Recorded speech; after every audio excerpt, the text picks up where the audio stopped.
கண்ணீரின் தீயை நெஞ்சில் அணைத்து காவல் கனவை நிஜமாய் உழைத்து நீதிக்கு நாங்கள் காவலராக நின்றோம் இங்கு காக்கியின் காதலனாக.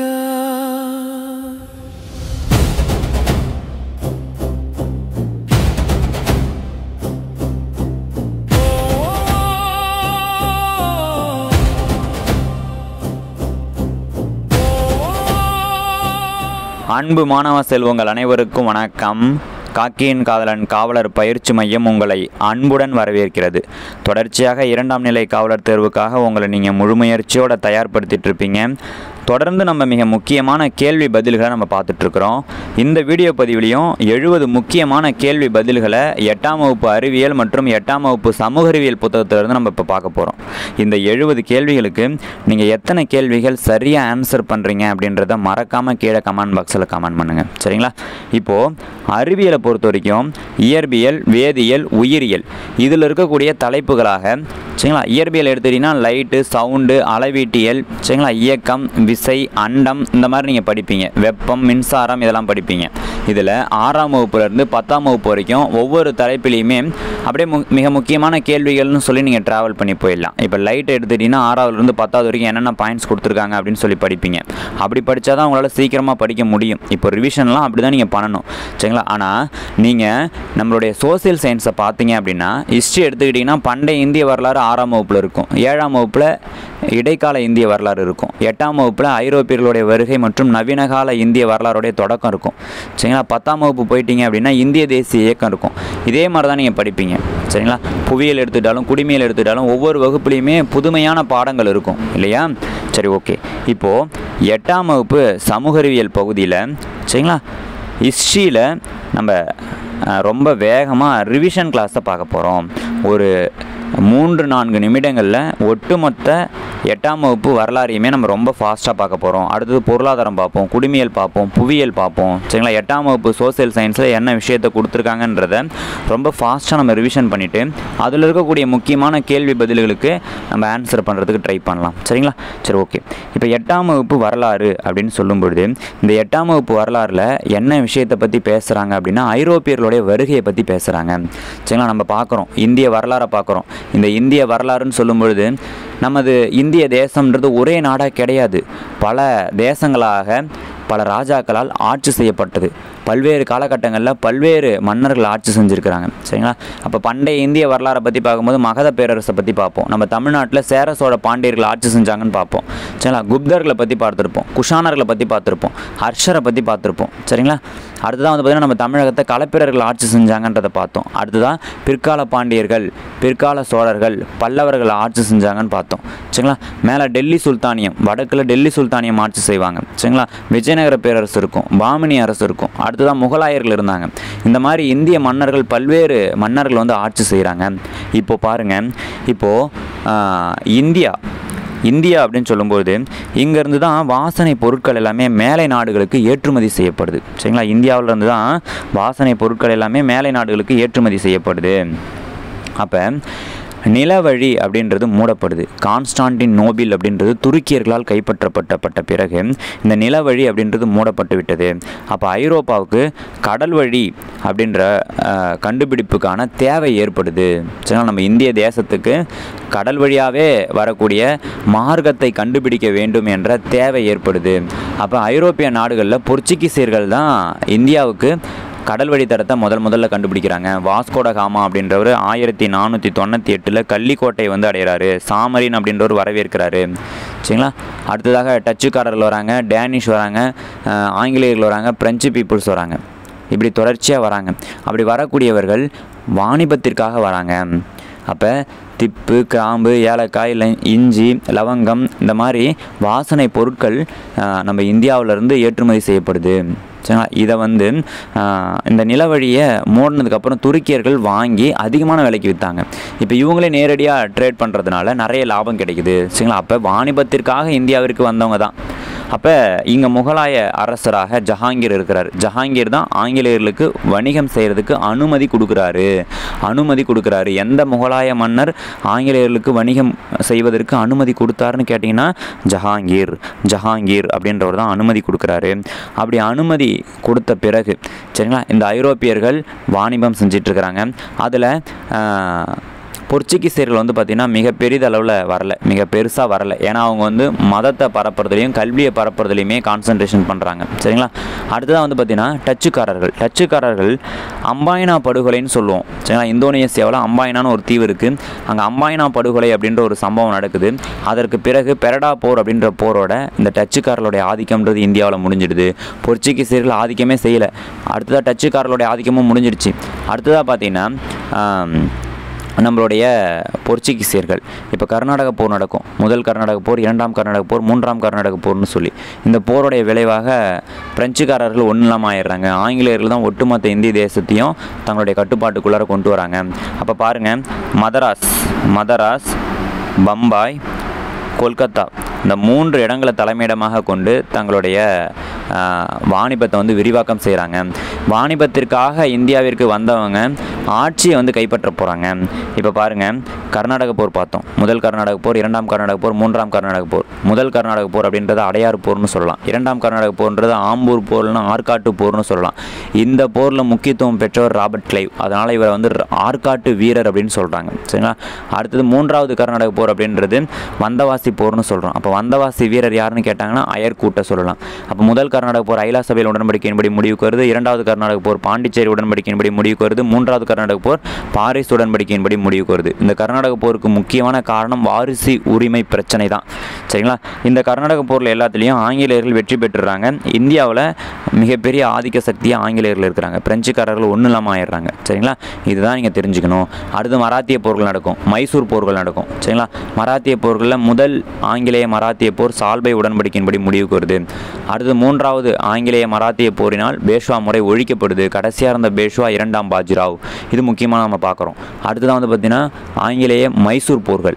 முதல் ஆங்கிலேய மைசூர் போர், இரண்டாவது ஆங்கிலேய மைசூர் போர், மூன்றாவது ஆங்கிலேய மைசூர் போர், நான்காவது ஆங்கிலேய மைசூர் போர்னு சொல்லி 4 ஆங்கிலேய மைசூர் போர்கள் நடக்குது. முதல் ஆங்கிலேய மைசூர் போர்ன்றது மதராஸ் உடன்படிக்கையின்படி முடிவுக்கு வரும். இரண்டாவது ஆங்கிலேய மைசூர் போன்றது மங்களூர் உடன்படிக்கையின்படி முடிவுக்கு வருது. மூன்றாவது ஆங்கிலேய மைசூர் போன்றது ஸ்ரீரங்கப்பட்டினம் உடன்படிக்கையின்படி முடிவுக்கு வருது. நான்காவது ஆங்கிலேய மைசூர் போரில் 1799 வெள்ளேஸ்லி பிரபு திப்பு வந்து கொன்னுறாரு. கொன்னதுக்கப்புறம் திப்புவோடைய குடும்பத்தை வேலூர் கோட்டையில் போய் சிறை வச்சிடறாங்க. இந்த நிகழ்வுகள்லாம் நடந்துட்டு இருக்கு. அப்போ தொடர்ச்சியாக போர்கள் தான் நடக்குது. இதில் மிக முக்கியமான போராக வந்து 1757 பிளாசி போரை பார்க்குறோம். சரிங்களா, 1756 இருட்டறை துயர சம்பவம் அப்படின்ற விஷயம் கொல்கத்தாவில் வில்லியம் கோட்டையில் நடக்குது. அதுக்காக 1757 சிராஜ் உத் தௌலாவுக்கும் ராபர்ட் கிளைவுக்கும் இடையில் நடக்கக்கூடிய போர் தான் பிளாசி போர். இந்த போரினால் சரிங்களா அலிநகர் உடன்படிக்கை அப்படின்ற உடன்படிக்கை செஞ்சு இந்த போரை வந்து முடிவுக்கு கொண்டு வராங்க. அப்போ இந்த போரில் இருந்து தான் ஆங்கிலேயர்களுடைய ஆட்சின்றதே தொடங்குது. சரி, அடுத்ததான் வந்து பார்த்திங்கன்னா பக்சார் போர் நடக்கும். அது வந்து அலகாபாத் உடன்படிக்கையின்படி முடிவுக்கு வருது. அப்போ இரட்டை ஆட்சி முறையை வந்து ராபர்ட் கிளைவ் ஏற்படுத்துகிறார் வங்காளத்தில். சரிங்களா, இந்த விஷயங்கள் எல்லாத்தையும் நீங்கள் பாருங்கள்.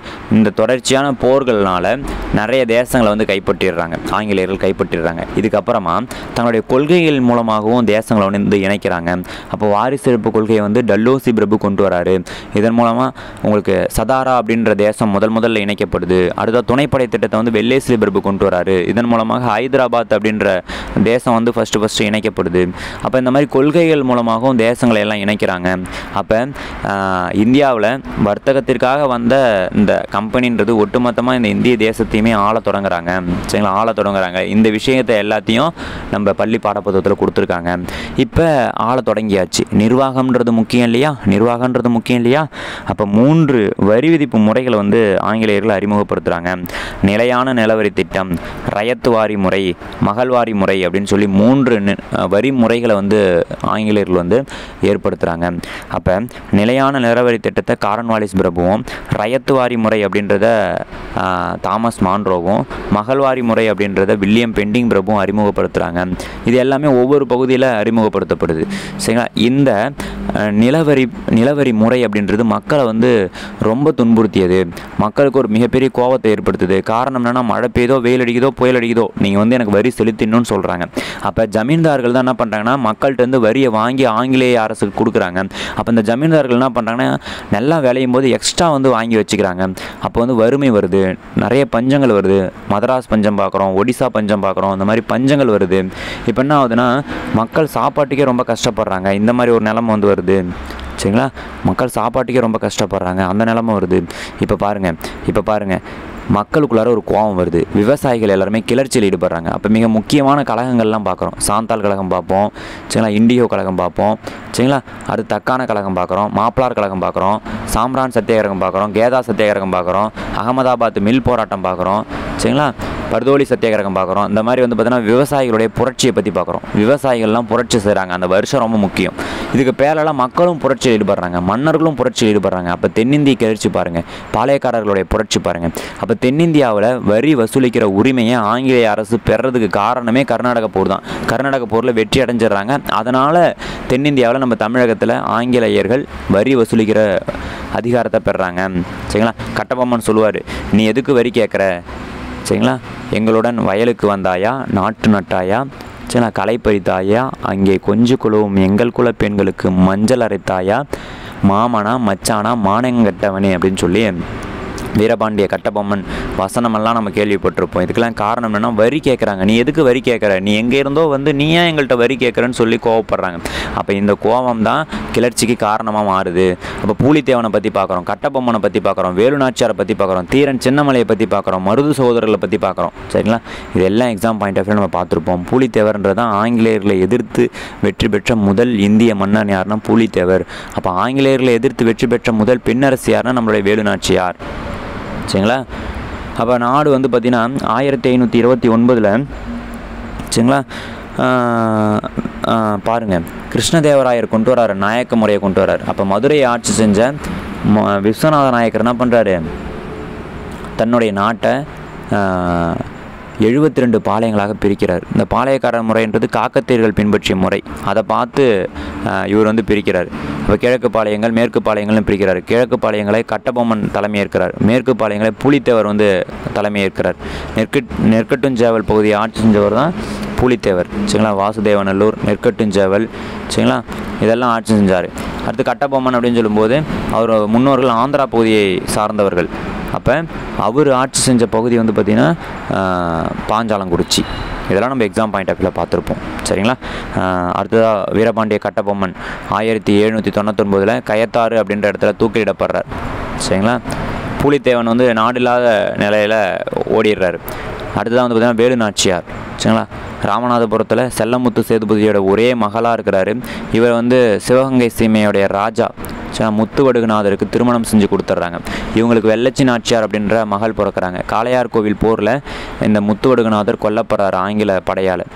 சரிங்களா, இவங்க வந்து கோபால நாயக்கருடைய பாதுகாப்பில் ஒரு 8 வருஷம் போய் தங்கி இருக்கிறாங்க. அதுக்கப்புறம் வந்து சரிங்களா ஹைதர் அலி, சரிங்களா, கோபால நாயக்கர் இவங்களுடைய ஆதரவாளர் தங்களுடைய அரியணையை வந்து கைப்பற்றுறாங்க. சரிங்களா, இவங்களுடைய படை தளபதிகள் தான் சின்ன மருதும் பெரிய மருது சகோதரர்கள். சரிங்களா, இதெல்லாம் நம்ம பார்க்குறோம், எக்ஸாம் பாயிண்ட் ஆஃப் வியூவில் பார்க்குறோம். அடுத்ததாக பார்த்தீங்கன்னாக்கா இவங்க தான் 1801 திருச்சிராப்பள்ளி பிரகடனத்தை வந்து வெளியிடுறாங்க. முதல் இந்திய சுதந்திர பிரகடனம் அப்படின்னு நம்ம பார்க்குறோம். சரிங்களா, கலகக்காரர்கள் எல்லாருமே அடக்கப்படுறாங்க. சரிங்களா, பினாங்கு தீவு அப்படின்னு சொல்லக்கூடிய தீவுக்கு 73 கலகக்காரர்களும் நாடு கடத்தப்படுறாங்க. முக்கியமான கலகக்காரர்கள்லாம் கொல்லப்படுறாங்க. தீரன் சின்னமலையெல்லாம் வந்து பார்த்தீங்கன்னா சங்ககிரி கோட்டையில் கொண்டுடுவாங்க. சரிங்களா, ஒவ்வொருத்தவங்களையும் ஒவ்வொரு இடத்துல கொன்று கழகத்தை அடைக்கிடுறாங்க. அடுத்ததாக பாருங்கள், இப்போது வேலூர் கழகம் அப்படின்றத பற்றி நீங்கள் பார்ப்பீங்க. வேலூர் கழகம், சரிங்களா, வேலூர் கழகம் எதனால் நடக்குது அப்படின்னும் போது அக்னியூ தலைப்பாகை அப்படின்ற தலைப்பாகையினால் 1வது மற்றும் 23வது படை பிரிவுகளில் கழகம் வெடிக்குது. பதே ஹைதரை வந்து தங்களுடைய மன்னராக அறிவிக்கிறாங்க. திப்புவோடைய மகன் பதே ஹைதரை வந்து தன்னுடைய மன்னனாக அறிவிக்கிறாங்க. திப்புவோடைய கொடின்றது ஏற்றப்படுது. ஆனால் அந்த கழகம் அடக்கப்படுது. கில்லேஸ்லி பிரபு இந்த கழகத்தை வந்து அடைக்கிறார். சரிங்களா, இதான் முக்கியம். இந்த வேலூர் கழகத்தை வந்து வீட்டி சவார்கர்னா சொல்லுவார்னா முதல் இந்திய சுதந்திர போருடைய முன்னோடின்னு சொல்லுவார். அப்போ முதல் இந்திய சுதந்திர போது எது 1857 நடந்த பெருங்கழகம். இந்த பெருங்கழகத்தின் போது பங்கேற்றவர்கள் எல்லாமே இந்து மன்னர்கள் தான். அப்போ ஆங்கிலேயருடைய கொடுமை தாங்க முடியாமல் இந்து மன்னர்கள் எல்லாமே ஒரு இஸ்லாமிய அரசரை வந்து பேரரசராக அறிவிக்கிறாங்க. அப்போ முகலாய அரசர் 2ஆம் பகதூர் ஷா டெல்லியில் இருப்பார். அப்போ எல்லா இந்து மன்னர்களும் லக்னோ, பிரெய்லி, ஜான்சி இந்த மாதிரி வந்து பார்த்தீங்கன்னா எல்லாருமே இந்து மன்னர்கள் தான் பெரும்பான்மையானவர்கள். எல்லாருமே என்ன பண்ணுறாங்க, இஸ்லாமிய அரசராக இருக்கக்கூடிய முகலாய அரசராக இருக்கக்கூடிய 2ஆம் பகதூர் ஷாவை மாமன்னராக அறிவிக்கிறாங்க. சரிங்களா, இந்த கழகமுமே அடக்கப்படுது. சரிங்களா, இந்த காலகட்டத்தில் கானிங் பிரபு தான் வந்து பார்த்திங்கன்னா இந்தியாவுடைய கவர்னர் ஜெனரலாக இருக்கிறார். சரிங்களா, கழகம் அடக்கப்படுது. 1858 விக்டோரியா மகாராணியுடைய பேரறிக்கை வெளியிடப்படுது. சரிங்களா, பேரறிக்கைக்கு அப்புறம் நம்ம ஆங்கில கிழக்கிந்திய கம்பெனியோட ஆட்சியில் இல்லாமல் நேராக இங்கிலாந்துடைய கட்டுப்பாட்டுக்கு வந்துடுறோம். வைசிராய் அப்படின்ற பதவி உருவாக்கப்படுது. இந்திய கவர்னர் ஜெனரல் அப்படின்ற பதவியை எடுத்துகிட்டு வைசிராய்ன்ற பதவியை உருவாக்குறாங்க. சரிங்களா, இதெல்லாம் எக்ஸாம் பாயிண்ட் ஆஃப் வியூ நம்ம ரொம்ப முக்கியம். சரிங்களா, அது மட்டும் இல்லாமல் கல்வியோடைய வளர்ச்சி எப்படி இருந்துச்சுன்னு பார்க்குறோம். போர்ச்சுகீசியர்கள் தான் நவீன கல்வி முறையை நம்ம இந்தியாவுக்கு கொண்டு வராங்க. சரிங்களா, அதுக்கப்புறம் படிப்படியாக இந்திய கல்வி வளர்ச்சின்றது இருக்குது. இதுக்கு முன்னாடி பண்டைய இந்தியாவிலையும் கல்வி இருந்திருக்கு, இடைக்கால இந்தியாவிலையும் கல்வி இருந்திருக்கு. சரிங்களா, இப்போ நவீன கால இந்தியான்னு சொல்லும்போது போர்ச்சுகீசியர்கள் தான் நவீன கல்வி முறையை அறிமுகப்படுத்துகிறாங்க. சரிங்களா, சுதந்திரத்துக்கு அப்புறமும் நம்ம கல்வியில் வந்து நிறைய மாற்றங்களை கொண்டு வரும். அனைவருக்கும் கல்வி கிடைக்கணும் அப்படின்றதுக்காக ரைட் டு எஜுகேஷன் அப்படின்ற திட்டத்தை வந்து 2009 கொண்டு வரும். சரிங்களா, இதெல்லாம் எக்ஸாம் பாயிண்ட் ஆஃப் வியூ ரொம்ப முக்கியம்.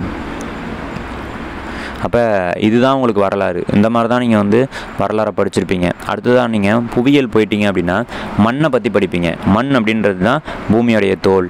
இதில் முக்கியமான கூறுகள்னும் போது கனிமங்கள். மண்ணை வந்து நம்ம வகைப்படுத்தலாம். சரிங்களா, கரிசல் மண் அப்படின்றத பருத்தி மண்ணு சொல்லலாம். ஏன்னா பருத்தி விளைவதற்கு ஏற்ற மண். தீப்பாறைகள் சிதைவடைவதால் உருவாகக்கூடியது. வண்டல் மண்ன்றது தான் மண்ணில் ரொம்ப வளமான மண், நெல் விளையும். சரிங்களா, இது வந்து ஓடக்கூடிய நீர். சரிங்களா, நீர் ஓடை ஆற்றங்கரை படிவுகளால் உருவாகக்கூடிய மண் தான் அந்த வண்டல் மண், ரொம்ப வளமான மண். செம்மண் அப்படின்றது பாருங்கள், செம்மண் அப்படின்னு சொல்லும்பொழுது இந்த மண்ணில் திணைப்பயிர்கள் வைக்கலாம். அயனமண்டல பிரதேச காலநிலையால் உருவாகக்கூடியதை சரளை மண்ணுன்னு சொல்லலாம். அந்த மாதிரி மண்ணை பற்றி நீங்கள் படிச்சுக்கணும். அப்போ படிவு பாறைகள் இருந்து தான் நமக்கு வந்து நிலக்கரி, பெட்ரோலியம், இயற்கை வாயு போன்ற எரிபொருள் நமக்கு கிடைக்கிது. இதெல்லாம் நீங்கள் தெரிஞ்சுக்கிட்டால் போதும். காலநிலைனா என்னென்னு தெரிஞ்சுக்கங்க, வானிலைனா என்னென்னு தெரிஞ்சுக்கங்க. வானிலைனா அன்றாடம் நடக்கக்கூடியது. காலநிலைனா ஒரு 30-35 வருஷம் நடக்கக்கூடிய வானிலையோடைய சராசரி தான் நம்ம காலநிலைன்னு சொல்கிறோம். சரிங்களா, இதெல்லாம் எக்ஸாம் பாயிண்ட் ஆஃப் வியூ ரொம்ப முக்கியம். அதே மாதிரி குடிமையல், அரசியல் அறிவியல் எடுத்துக்கிட்டிங்கன்னா நமது மாநில அரசை பற்றி பாருங்கள். மாநில அரசுன்னும் போது சட்டமன்றம், நிர்வாகம், நீதித்துறை இது எல்லாத்தையும் கொண்டது தான் நம்ம மாநில அரசு. அப்போ ஒரு அரசாங்கம், நம்ம மாநில அரசாங்கம்னு சொல்லும்போது அரசின் தலைவராக ஆளுநர் இருப்பார், அரசாங்கத்தின் தலைவராக முதலமைச்சர் இருப்பாங்க. குறைந்தபட்ச வயதுகள்லாம் என்னென்ன வயது தகுதிகள் பார்க்க போகிறோம். இப்போ முதலமைச்சர் ஆகணும்னா 25 வயசு நிறைவடைந்தாலே போதும். ஒரு எம்எல்ஏவுக்கு என்ன தகுதியோ அதுதான் முதலமைச்சருக்கும். சரிங்களா, ஆளுநருக்கு 35 வயசு நிறைவடைஞ்சிருக்கணும். ஒரு மாநிலத்தில் ஆளுநர் இருக்காருன்னா ஒரு இன்னொரு மாநிலத்திலையுமே ஆளுநராக இருக்கிறதுக்கு தகுதியானவர் தான். ஆனால் சொந்த மாநிலத்தில் ஆளுநராக இருக்க முடியாது. குடியரசுத் தலைவர் தான் ஆளுநரை வந்து நியமிக்கிறாங்க. சரிங்களா, இதெல்லாம் எக்ஸாம் பாயிண்ட் ஆஃப் வியூ ரொம்ப முக்கியம். இப்போ நம்ம மிக முக்கியமான கேள்வி பதில்களை பார்த்துட்டு போகலாம். இந்த 70 கேள்விகளுக்கு நீங்கள் எத்தனை கேள்விகள் சரியாக ஆன்சர் பண்ணுறீங்கன்றதை மறக்காமல் கீழே கமெண்ட் பாக்ஸில் கமெண்ட் பண்ணுங்கள். ஃபஸ்ட்டு கொஸ்டின் பாருங்கள். ராக்கெட் ஏவும்போது ஒலி செறிவுடைய அளவு என்ன அப்படின்னா 180 டெசிபல்.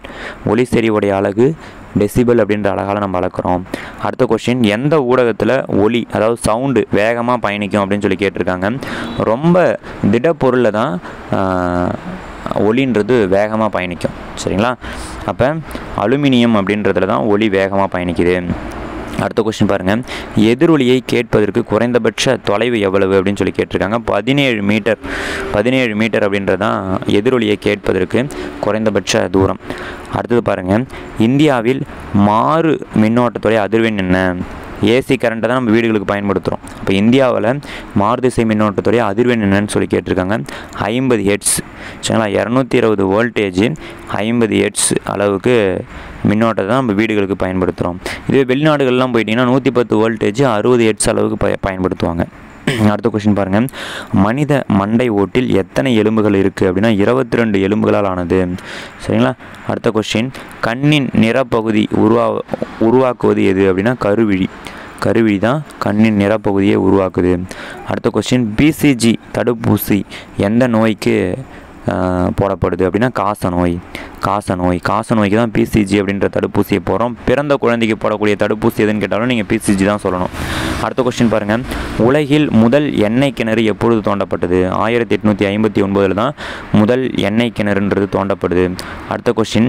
ஜெட் விமானங்களில் பயன்படுத்தும் எரிபொருள் எது அப்படின்னு சொல்லி கேட்டிருக்காங்க. மண்ணெண்ணெய் தான் நம்ம ஜெட் விமானங்களில் எரிபொருளாக பயன்படுத்துகிறோம்.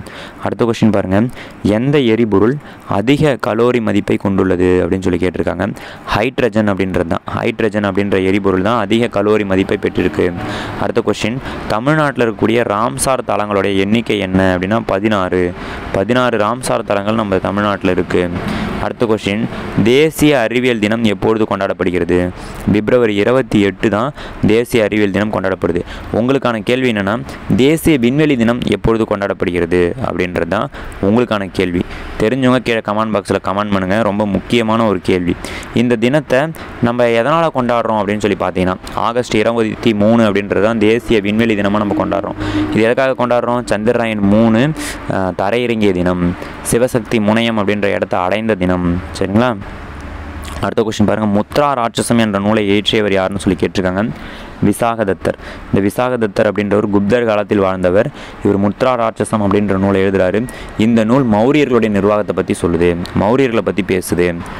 அடுத்த கொஸ்டின் பாருங்கள், உலக பெண்கள் ஆண்டாக ஐநா சபை அறிவித்த ஆண்டு எதுன்னு சொல்லி கேட்டிருக்காங்க. 1978 தான் உலக பெண்கள் ஆண்டாக ஐநா சபை அறிவிக்குது. இதுவே குழந்தைகள் ஆண்டாக 1979 வந்து அறிவிச்சிருக்கோம். அதே மாதிரி பாருங்கள், சிறுதானிய ஆண்டு, திணைப்பயிர்கள் ஆண்டு, இதெல்லாம் ரொம்ப முக்கியம். திணைப்பயிர்கள் ஆண்டு 2018 ஐநா சபை அறிவிச்சிருக்கோம். சிறுதானிய ஆண்டாக 2023 வந்து ஐநா சபை அறிவிச்சிருக்கோம். அடுத்த கொஸ்டின் பாருங்கள், காரன்வாலிஸ் பிரபு காவல்துறை ஆணையத்தை நியமித்த இடம் எது அப்படின்னு சொல்லி கேட்டிருக்காங்க. கொல்கத்தா அப்படின்றது தான் சரியான ஆன்சர். சரிங்களா? அப்போ காரன்வாலிஸ் பிரபு தான் தானாக்கல் அப்படின்னு சொல்லக்கூடிய காவல்துறையை வந்து உருவாக்குறார். அடுத்த கொஸ்டின், முகமது கஜினியால் தோற்கடிக்கப்பட்ட சாஹி மரபை சார்ந்த இந்து அரசர் யார் அப்படின்னா ஜெயபாலர் அப்படின்றவர் தான். ஜெயபாலர் அப்படின்றவர் தான் சரியான ஆன்சர். அப்போ முகமது கஜினி வந்து பார்த்திங்கன்னா 1025 வந்து சோமநாதர் கோயிலை வந்து கொள்ளையடிச்சிட்டு போயிருப்பார். ரொம்ப முக்கியமான படையெடுப்பு இது. அடுத்த கொஸ்டின் பாருங்கள், தஞ்சை பிரகதீஸ்வரர் ஆலயத்தை கட்டியவர் யார் அப்படின்னு சொல்லி கேட்டிருக்காங்க. ராஜராஜ சோழன். அப்போ ராஜராஜ சோழனுடைய பட்டப்பேர்கள் என்ன?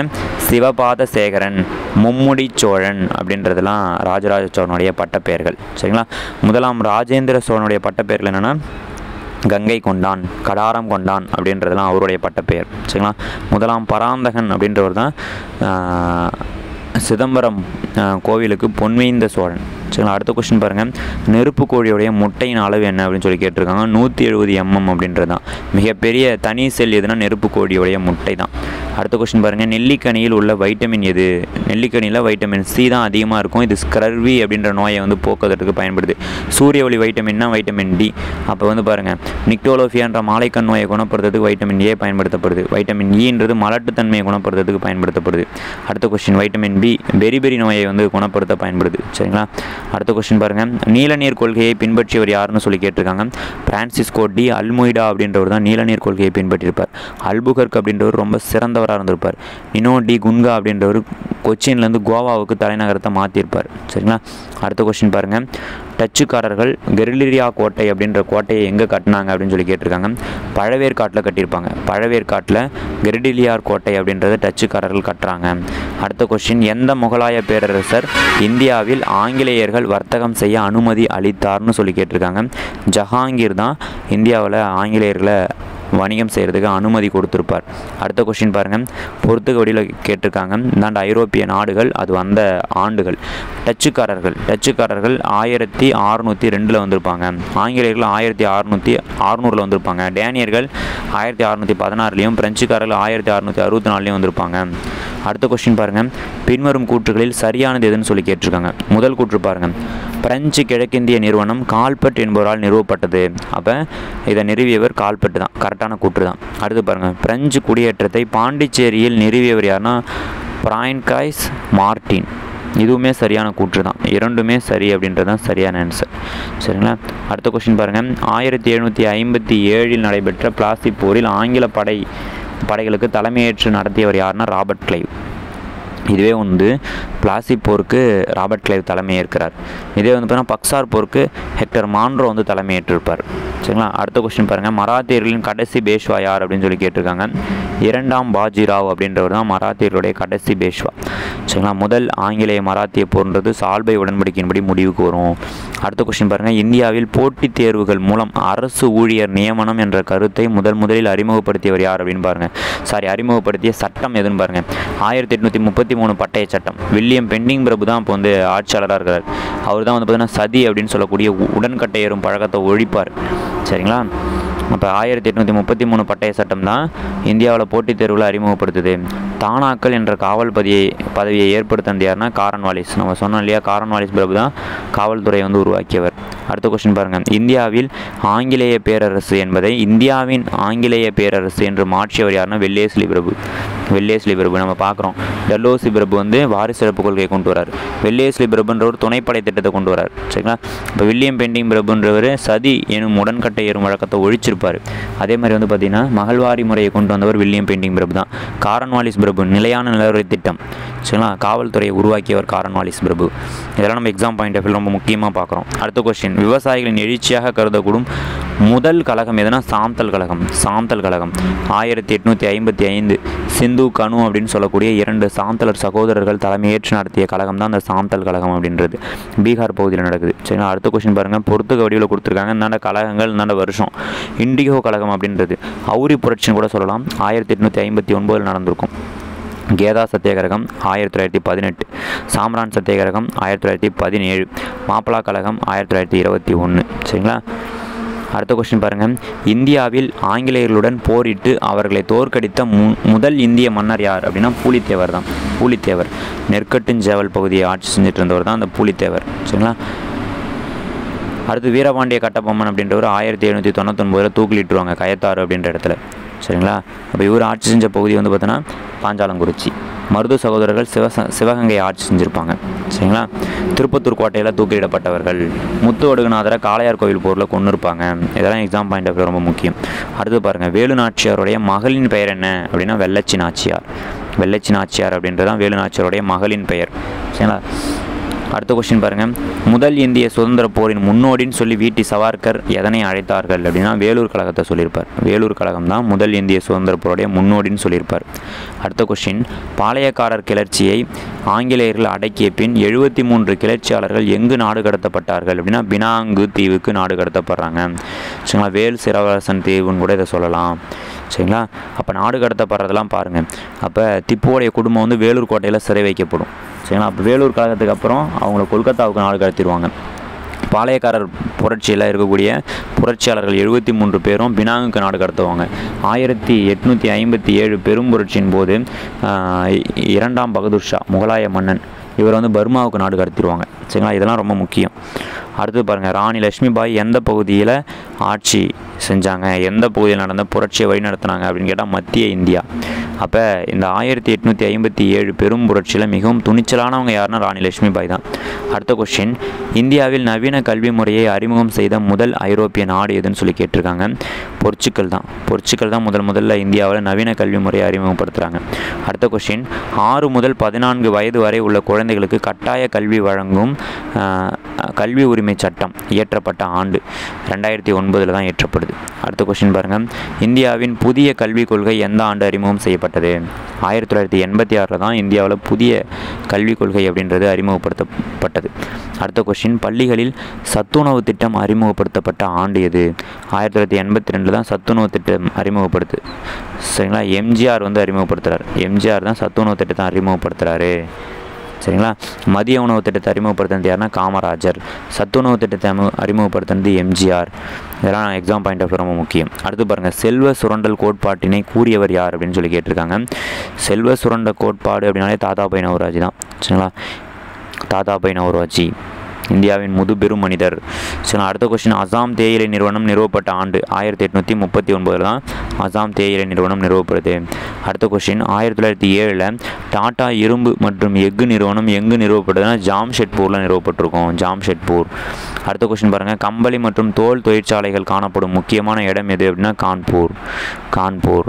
அடுத்த கொஸ்டின் பாருங்கள். பின்வரும் கூற்றுகளில் சரியானது எதுன்னு சொல்லி கேட்டிருக்காங்க. முதல் கூற்று பாருங்கள். 1639 ஆண்டு சர் பிரான்சிஸ் ஸ்டோ என்பவர் மதராஸ் அப்படின்ற மாகாணத்தில், சரிங்களா, அந்த மதராஸ் கோட்டை வந்து, சரிங்களா, புனித சரிங்களா. ஜார்ஜ் கோட்டை, புனித ஜார்ஜ் கோட்டை இப்போ வந்து செக்ரட்டரி ஆஃப் தமிழ்நாடு, சரி, நம்மளோட தலைமைச் செயலகம் எங்கே அமைஞ்சிருக்கு அப்படின்னு சொல்லி பார்த்தீங்கன்னா நம்ம ஜார்ஜ் கோட்டையில் தான் அமைஞ்சிருக்கு. அப்போ பாருங்கள், இந்த மதராஸை வந்து அமைச்சது யார்? பிரான்சிஸ் II அப்படின்றவர் தான் அமைக்கிறார். சரிங்களா. ஜார்ஜ் கோட்டை அப்படின்ற கோட்டை வந்து கட்டப்படுது 1996 ஜூலை 17 அன்று மதராஸ் அதிகாரப்பூர்வமாக சென்னையின் பெயர் மாற்றப்பட்டது. அப்போ ரெண்டுமே சரிதான். அடுத்த கொஷின் பாருங்கள். 1919 இந்திய அரசு சட்டம் மாகாணங்களில் இரட்டை ஆட்சி வந்து ஏற்படுத்துது. சரிங்களா. அடுத்த கொஸ்டின், இந்திய சமூக சீர்திருத்த இயக்கத்துடைய முன்னோடி யார் அப்படின்னு சொல்லி கேட்குறாங்க. ராஜாராம் மோகன் ராய் தான். பிரம்ம சமாஜனத்தை ஏற்படுத்தியிருப்பார். அப்போ அவர் தான் நம்ம இந்திய சமூக சீர்திருத்த இயக்கத்துடைய முன்னோடின்னு சொல்கிறோம். அடுத்த கொஸ்டின் பாருங்கள். சதி அப்படின்ற நடைமுறை ஒழிக்கப்பட்ட ஆண்டு 1829 தான் சதி அப்படின்னு சொல்லக்கூடிய உடன்கட்டை ஏறும் வழக்கம் ஒழிக்கப்பட்டது. வில்லியம் பெண்டிங் பிரபு ஒழிச்சிருப்பார். அதுக்கு உறுதுணையாக இருந்தவர் தான் ராஜாராம் மோகன் ராய். அடுத்த கொஸ்டின் பாருங்கள். மத்திய சட்டப்பேரவையில் ராய் சாஹிப் ஹர்பலால் சாரதா குழந்தை திருமண மசோதா கொண்டு வரப்பட்ட ஆண்டு. இப்போ சாரதா சட்டம் 1930 சாரதா சட்டம்ன்றது கொண்டு வரப்பட்டு குழந்தைகளுடைய திருமண வயதுன்றதை கொஞ்சம் இன்க்ரீஸ் பண்ணியிருப்பாங்க. அடுத்த கொஸ்டின் பாருங்கள். ஓடும் நீரினால் உருவாகக்கூடிய மண் வகை எது அப்படின்னு சொல்லி கேட்டிருக்காங்க. வண்டல் மண் அப்படின்றது தான் ஓடும் நீரினால் உருவாக்கக்கூடியது, ஆற்று படிவுகளால் உருவாக்கக்கூடியது, மிகவும் வளமான மண், நெல் விளைவதற்கு ஏற்ற மண் வண்டல் மண். அப்போ இந்தியாவில் ரொம்ப அதிகமாக இருக்கக்கூடிய மண் எதுன்னு கேட்டாங்கன்னா கரிசல் மண், பருத்தி மண் அப்படின்னு சொல்லக்கூடிய கரிசல் மண். அடுத்த கொஸ்டின் பாருங்கள். உயிரின படிமங்கள் எந்த பாறைகளில் காணப்படுது அப்படின்னு கேட்டிருக்காங்க. படிவு பாறைகளில் தான் உயிரின படிமங்கள் அதிகமாக காணப்படுது. சரிங்களா. உயிரின படிமங்கள் அப்படின்னா நிலக்கரி, பெட்ரோலியம், இயற்கை வாயு, இதெல்லாம் நம்ம உயிரின படிமங்கள்னு சொல்கிறோம். இதெல்லாம் படிவு பாறைகளில் தான் அதிகமாக இருக்குது. அடுத்த கொஸ்டின். மண்ணின் மேல்நிலை அடுக்கு எது அப்படின்னா கரிம மண் அடுக்கு. அடுத்த கொஸ்டின். சம காற்றழுத்த கோடு அப்படின்னா ஐசோபார் அப்படின்னு சொல்லி அர்த்தம். அடுத்த கொஸ்டின் பாருங்கள். டேஸ் என்ற கருவி ஈரப்பதத்தை அளக்க பயன்படுகிறது. ஈரநிலை மானி அப்படின்றது தான் ஈரப்பதத்தை அளக்க பயன்படுத்தப்படுது. இந்திய பெருங்கடலில் சுனாமி 2004 ஏற்பட்டது. அப்பொழுது அதன் ஆற்றலின் அளவு 9.1 ரிக்டர் அளவுலாம் பதிவாயிடுச்சு. சரிங்களா. அப்போ சுனாமி அப்படின்ற சொல் ஜப்பான் மொழி சொல். சரிங்களா. இதனுடைய பொருள் என்னென்னா துறைமுக அலைகள் அப்படின்றது தான். 2004 சுனாமின்றது தாக்கப்படுது. அப்போ சுனாமி எதனால் ஏற்படுது? கடலுக்கு அடியில் இருக்கக்கூடிய நிலத்தில் நில அதிர்வோ அல்லது நிலநடுக்கமோ எரிமலை வெடிப்போ நடந்துச்சு அப்படின்னா இந்த சுனாமின்றது ஏற்படுது. சுனாமினா ராட்சச அலைகள். அடுத்தது பாருங்கள். ராட்சச அலைகள் அதாவது துறைமுக அலைகள்ன்ற பொருள் மிகப்பெரிய ராட்சச அலைகள் அப்படி சொல்கிறோம். செர்னோபில் அணு உலை விபத்து எப்பொழுது ஏற்பட்டது? 1986 ஏப்ரல் 26 தான் இந்த செர்னோபில் அணு உலை விபத்து ஏற்படுது. அடுத்த question. Indian oil sky tanking நிறுவனம் என்பது டேஷ் துறைக்கு எடுத்துக்காட்டு. இது வந்து ஒரு கூட்டுறவுத்துறைக்கு எடுத்துக்காட்டு. சரிங்களா. கூட்டுத்துறைக்கு எடுத்துக்காட்டு. கூட்டுறவு கிடையாது, கூட்டுத்துறைக்கு எடுத்துக்காட்டு. அடுத்த கொஸ்டின். அண்டார்டிகாவில் அமைக்கப்பெற்ற முதல் இந்திய அறிவியல் ஆராய்ச்சி நிலையம் எதுனா தச்சன் கங்கோத்ரி. அப்போ இந்த அண்டார்டிகாவை வந்து அறிவியல் கண்டம்னு நம்ம சொல்கிறோம். சரிங்களா. அடுத்த கொஸ்டின் பாருங்கள். மாநிலத்தில் உள்ள பல்கலைக்கழகங்களின் வேந்தராக செயல்படுபவர் யார் அப்படின்னா ஆளுநர். சரிங்களா. அடுத்த கொஸ்டின். மாநில அரசின் எதிர்பாராத செலவு இன நிதி யாருடைய கட்டுப்பாட்டில் இருக்குன்னா மாநிலத்துடைய ஆளுநருடைய கட்டுப்பாட்டில் தான் இருக்கும். சரிங்களா. ஆளுநர் அப்படின்னா குடியரசுத் தலைவரால் நியமிக்கப்படுறாரு. 35 வயசு நிறைவடைந்தவராக இருக்க வேண்டும். எந்த ஒரு ஆதாயம் தரும் தொழிலையும் இருக்கக்கூடாது. சரிங்களா. ஒருவருடைய சொந்த மாநிலத்தில் ஆளுநராக நியமிக்கப்பட முடியாது. இதெல்லாம் ஆளுநருக்கு பற்றி நீங்கள் தெரிஞ்சுக்கணும். அடுத்த கொஸ்டின். பின்வரும் கூற்றுகளில் தவறான கூற்று எதுன்னு சொல்லி கேட்டிருக்காங்க. குடியரசுத் தலைவர் மாநில ஆளுநரை நியமிக்கும் பொழுது மத்திய அரசின் ஆலோசனையின்படி செயல்படுகிறார். சரியான்னு கேட்டிங்கன்னா சரிதான்.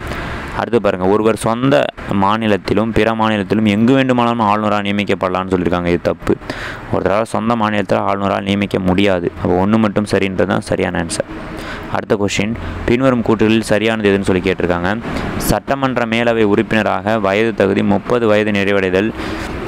சட்ட மேலவை அப்படின்றது ஒரு நிரந்தர அவை. உறுப்பினர்களுடைய பதவி காலம் 6 ஆண்டுகள்னு சொல்லியிருக்காங்க. இது ரெண்டுமே சரியான்னு கேட்டிங்கன்னா ரெண்டுமே சரிதான். சரிங்களா. சட்ட மேலவையை நிரந்தர அவைன்னு சொல்லலாம். அப்போ அவருடைய பதவி காலம் 6 ஆண்டுகள். ஆனால் 2 ஆண்டுகளுக்கு ஒரு முறை சுழற்சி முறையில் பதவி மாற்றம்ன்றது செய்யப்பட்டுக்கிட்டே இருக்கும். சரிங்களா. அடுத்த கொஸ்டின் பாருங்கள். கூற்றுகளை ஆராய்க. முதல் கூற்று. இந்திய குடியுரிமை சட்டம் 1955 இயற்றப்பட்டது. சரியான்னு கேட்டிங்கன்னா சரிதான். இந்திய அரசியலமைப்பு குடிமக்களுக்கு இரட்டை குடியுரிமை வழங்குதுன்னு சொல்கிறாங்க. இது தப்பு. ஒற்றை குடியுரிமை. நம்ம இந்திய தேசம் நமக்கு வழங்கக்கூடியது ஒற்றை குடியுரிமை. அடுத்த கொஸ்டின் பாருங்கள். சமய சுதந்திரம். சரிங்களா. சமய சுதந்திர உரிமை எதனுடன் தொடர்புடையது? அடிப்படை உரிமையுடன் தொடர்புடையது. நம்ம அடிப்படை உரிமைகளை எங்கேருந்து எடுத்துருக்கிறோம்? சரிங்களா, அமெரிக்காவிலேருந்து எடுத்துருக்கிறோம். அடிப்படை கடமைகளை நம்ம ரஷ்யாவிலேருந்து எடுத்துருக்கோம். அரசு நெறிமுறைப்படுத்தும் கோட்பாடு அயர்லாந்துலேருந்து எடுத்துருக்கிறோம். சரிங்களா, அடுத்த கொஸ்டின் பாருங்கள். சிறார் நீதி சட்டம் எந்த ஆண்டு இயற்றப்பட்டதுன்னா 2000. அடுத்த கொஸ்டின், கண்மூடித்தனமாக வாகனம் ஓட்டுவதை தடுக்கும் இந்திய தண்டனை சட்டம் என்னென்னா 304A அப்படின்றது தான். அடுத்த கொஸ்டின் பாருங்கள். அவசர காலத்தில் அவசர சிகிச்சை ஊர்தி சேவைக்காக அழைக்கக்கூடிய எண் 108. சரிங்களா, அடுத்த கொஸ்டின் பாருங்கள். அசாம் ரைபிள்ஸ் எதனுடன் தொடர்புடையதுன்னா உள்துறை அமைச்சகத்தின் கீழே செயல்படக்கூடியது. அடுத்த கொஸ்டின், திட்டக்குழு ஏற்படுத்தப்பட்ட ஆண்டு 1950 தான் திட்டக்குழு ஏற்படுத்தப்படுது. சரிங்களா, அடுத்தது அந்த திட்டக்குழுன்றது கலைக்கப்பட்டு தான் நிதி ஆயோக் அப்படின்றத ஏற்படுத்துகிறாங்க. சரிங்களா, அப்போ இன்றைக்கி நம்ம 70 கேள்விகளை பார்த்தோம். அறிவியல் மற்றும் சமூக அறிவியல் பகுதியிலேருந்து 70 கேள்விகளை பார்த்தோம். இந்த 70 கேள்விகளுக்கு நீங்கள் எத்தனை கேள்விகள் சரியாக ஆன்சர் பண்ணியிருக்கீங்கன்றதை மறக்காமல் கீழே கமெண்ட் பாக்ஸில் கமெண்ட் பண்ணுங்கள். இந்த நேரத்தில் நிறைய பேருக்கு படித்ததெல்லாம் மறந்த மாதிரி தான் இருக்கும். நீங்கள் கவலைப்படாதீங்க, தொடர்ந்து படிங்க. டெய்லி நம்ம போடக்கூடிய ரிவிஷன் கிளாஸஸ் வீடியோஸ் எல்லாம் சால்வ் பண்ணி பாருங்கள். இப்போ இந்த 70 கேள்விக்கு நீங்கள் எத்தனை கேள்வி ஆன்சர் சரியாக பண்ணீங்கன்றதை கீழே கமெண்ட் பாக்ஸில் கமெண்ட் பண்ணுங்கள். இது ஒரு கான்ஃபிடென்ட் கொடுத்துருக்கோம். இந்த 70 கேள்விகளுக்கு உங்களுக்கு பெரும்பான்மையான கேள்விக்கு ஆன்சர் தெரியும். அப்போ நம்ம 4 ஆப்ஷனுக்கு எக்ஸ்ட்ரா கேள்விகளையும் பார்க்குறோம். அப்போ இந்த 70 × 4 என்ன ஆகுது? சரிங்களா, 28. அப்போ 280 கேள்வி, 300 கேள்விக்கான ஆன்சரை நீங்கள் இதில் கற்றுக்குறீங்க. சரி, ஒரு ½ அன் ஹவர் நீங்கள் இந்த வீடியோ பார்க்கும்போதே உங்களால் ஒரு 300 கேள்விக்கு ஆன்சரை கற்றுக்க முடியுது. இது இல்லாமல் நம்ம ரிவிஷன் கிளாஸ் வேறு எடுத்து கொடுக்குறோம். இப்போ தொடர்ச்சியாக நீங்கள் கூட பயணிங்க. இந்த எக்ஸாம் அவ்வளோ பெரிய எக்ஸாம்லாம் கிடையாது, ஈஸியாக கிளியர் பண்ணிட முடியும். சரிங்களா, எல்லாருக்கும் வாழ்த்துக்கள்ப்பா. தேங்க்யூ.